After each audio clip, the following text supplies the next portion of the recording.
Manipur News channel mayam taram usari loina nga sigi maroi pau pijuri ahanbada XCM birena Conrad Sangma X the attack twrkkhre Manipur sahi kya gi mamangdagi kundadana laklaba yalomi furup sing asibu kanjanana balamda masjida inner light permit chanahanba ngamle ngamkhai sambal khabagi thabak changchalakli free movement regime yahan khidre masi punamak ase karigidamakta akhalakli bano haiba ase Meghalaya gi chief minister na khangba ngambra haina ngasi hana gi chief minister N Birena Conrad Sangma atamna attack tawkre ngasi N Biren singana mahaki X handle thagalakiba post amada matam amada union minister oirambata natana speaker su oiramlaba Conrad Sangma gi apokpa Purno Agitok Sangmana Inkumja Solising Kunmarigi April Marida Parliament House da Mahak Masana Awang Nopoku Apik State Masa Semnaba demand Tokibagi video Matek Amasu post Aduda Tagat Pada Yorkli Makata Rakpa update Amada Pakhang Saraga Army Sadana Lesabikia Koiraga Nupi Singdagi Se Loktok Lamba Samakanta Loitongbam Kobunupa Ama Young Manipur Council Asamna warkkhre hai True caller Yauna third party application sing Chizena Dana call Torliba telephone number kudingmaki register toriba maming sing adu recipient gi phone da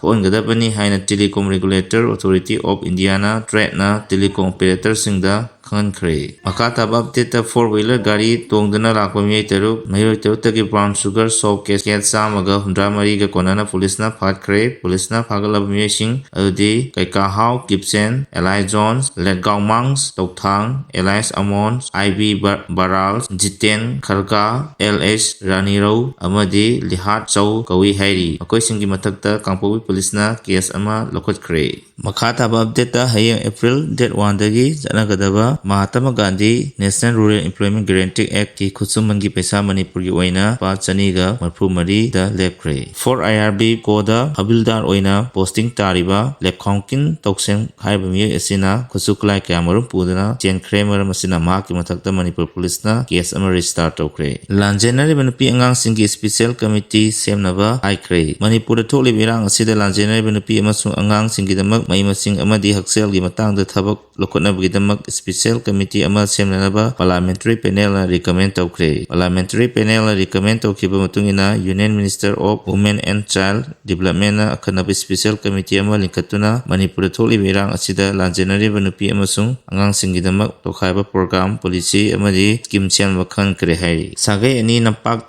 tanaraga phunabada so open yaukre yum sabagi mystery masel sel gi matang da ningai sangdanadana punarapodagi sagai masel amuk yaunaraktuna nampak tanaraga phuna sinabagi thodok amoda nakar animakta miyoi ahum lom aso open nangnakre police ki pauna hai thodok asi irai numit ki nungthilda Thabal district ki Thabal police station na konba sangai yamphanda thokibani sagai ani adu amana hundrai mayumni atopa amaduna aribam sagai ni sagai animak sangai yampham kulda masing yamna kundaba sagai ngaktani hairi exam gi fee lupa sanipan pi dabadagi exam yahan khidaba nupi mairoi society tokre Uttar Pradesh ki Pratapgarh district da class 9 WB mairoi ama mahaki sahi exam adu college ki administration na fee pide haina exam thandaba aduna maram oiraga mahaki kada thori yandana siramle haina police ki pawsina phongtorali thodok adugi batangda lekhidrabe Riya Prajati ki apopi Punam Devi na complaint ama file torokibani afam adugi Kamla Sharan Yadav Interlex ki mahiroi oiduna sahi gi oiba tidokadaba